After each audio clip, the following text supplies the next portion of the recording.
الحمد لله وحده والصلاة والسلام على من لا نبي بعد اما بعد فاعوذ بالله من الشیطان الرجیم بسم الله الرحمن الرحیم. محترمو کتونکو ناظرینو، الله تبارک وتعالی دې مونږ تاسو ډېرې خوشحالیانې نصیب کړي او الله تعالی دې مونږ تاسو د غمونو نه حفاظت نصیب کړي. حیات الحیوان دا یو کتاب دی او دغه کتاب مصنف چې دی علامه کمال الدین دمیری رحمت الله تعالی علیه، ښه یو مستند کتاب دی، بهترین کتاب دی. په هغې کې ډېرې خبرې رانقل شوي دي، خو یو خبره دا هم پکې د محکم او د غایات کتاب په حوالې سره رانقل کړي دي چې المحکم او غایات دغه کتاب رانقل کړي دي چې تقریبا د 10 قسمه شیانو نه غم جوړیږي.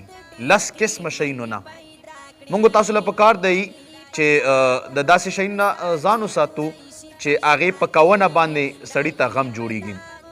او المحکم او غایات کتاب دا لیکلي دي چې په تجربې سره علماو او نیکانو خلکو نه دا ثابت دي چې دغه 10 قسمه شیانو نه غمونه جوړیږي. نور به هم ډېر شیونه وي، خو دا 10 قسمه شیونه چې دا دوی رانقل کړي دي. اول نمبر چې کله یو انسان د اوزو او د ګډو په منځ کې روان وي، دغه نم غم جوړیږي. دویم نمبر دا چې کوم یو سړی په ناسته باندې پټکی او عمامه شریفه تړي، په ناسته باندې څوک پټکی او عمامه شریفه تړي. او دریم نمبر دا چې کوم یو انسان په اولیاړه باندې پرتوګ اغوندي، هغه اغوندي شلوار اغوندي، هغه ته مطلب چې غم جوړیدی شي. او څلورم نمبر کتابو لیکلی دی چې هغه څوک چې په غاښونو باندې خپلې د ګیرې اختان کټوي، دا هم د غم سبب جوړیږي. او پنځم نمبر دا چې یو انسان هغه د دروازې په چوکاټ باندې کینی، یو انسان د دروازې په چوکاټ باندې کینی، دغه نم غم جوړیږي. او په شپږم نمبر کې څوک چې په ګچ لاس باندې خوراک کوي، ګچ لاس باندې چې څوک خوراک کوي، هغه مطلب چې په دې کې رادرومي، هغه سبب د غم او د هغه جوړیږي. اووم نمبر دا چې څوک په خپله لمن باندې خوله وچوي یا مخ وچوي، دا هم په دې کې راغلی دی.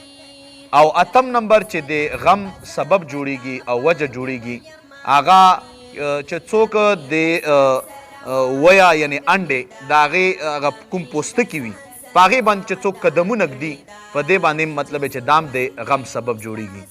او نهم نمبر چې څوک په ښي لاس باندې استنجا کوي، استنجا څوک کوي په ښي لاس باندې، هغه ته مطلب چې غم جوړیدی شي. او لسم نمبر دا چې څوک د قبرونو په منځ کې هغه په زورته زورته باندې خاندي، قهقها کوي، نو دغه انسان ته هم غم جوړیدی شي. رونو راځئ چې دغې 10 واړو خبرو نه موږ ځان وساتو، د دې لپاره چې د موږ تاسو مستقبل د هر قسم غمونو نه محفوظ وي. الله تعالی د موږ تاسو د غمونه